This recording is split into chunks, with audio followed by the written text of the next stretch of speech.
سنت مولانا الیاس عطار قادری اپنے رسالے حسن و جمال مصطفیٰ میں بڑی پیاری حدیث پاک کی فضیلت لکھتے ہیں۔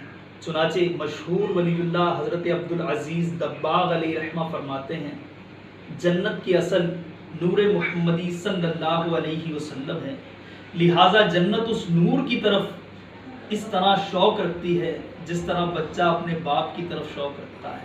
حضور صلی اللہ علیہ وسلم کا ذکر خیر جب جنت سنتی ہے تو خوش ہو کر آپ صلی اللہ علیہ وسلم کی طرف لپکتی ہے، کیونکہ وہ آپ ہی سے سیراب ہوتی ہے۔ وہ فرشتے جو جنت کے اطراف اور دروازوں پر مقرر ہیں، وہ ہر وقت نبی پاک صلی اللہ علیہ وسلم کے مبارک ذکر اور درود پاک پڑھنے میں مشغول رہتے ہیں۔ اس سے جنت ان کی مشتاق یعنی آرزومند ہو کر ان کی طرف جاتی ہے۔ چونکہ فرشتے جنت کے اطراف میں ہیں، اس لیے جنت چاروں سمت پھیل جاتی ہے۔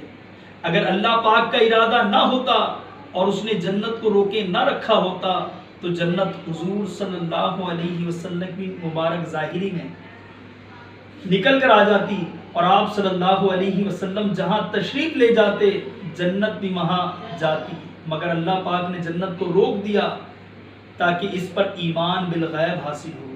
اعلیٰ حضرت عاشق ماہ رسالت امام اہل سنت امام احمد رضا خان علیہ رحمہ کیا خوب لکھتے ہیں، جنت ہے ان کے جلوے سے جو یائے رنگ بو، جنت ہے ان کے جلوے سے جو یائے رنگ بو، اے گل ہمارے گل سے ہے گل کو سوال گل۔ شرح کلام رضا، اے میرے آقا صلی اللہ علیہ وسلم، آپ اتنے خوبصورت ہیں، اتنے خوبصورت ہیں، اتنے خوبصورت ہیں کہ جنت بھی آپ سے خوبصورتی اور خوشبو کی طلبگار ہے۔